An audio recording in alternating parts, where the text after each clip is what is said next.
দর্শক বন্ধুরা, আজকের ভিডিওতে আমরা আলোচনা করব এক অত্যন্ত রহস্যময় ও গভীর আধ্যাত্মিক বিষয় নিয়ে, যা জাতিস্বর নামে পরিচিত।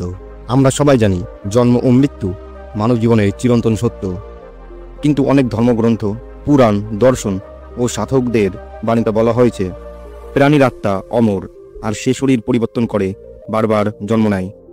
এই পুনর্জন্মের ধারণাকেই বলা হয় সংসার চক্র।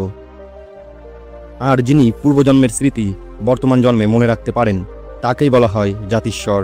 জাতিস্বর শব্দটি সংস্কৃত থেকে এসেছে।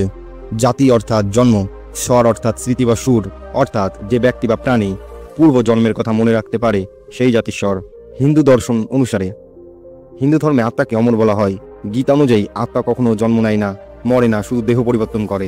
অনেক সাধক ও ঋষিদের মতে কেউ যদি পূর্বজন্মের অভিজ্ঞতা স্মরণ করতে পারে তবে সে জাতিস্বর। বৌদ্ধ দর্শন বুদ্ধ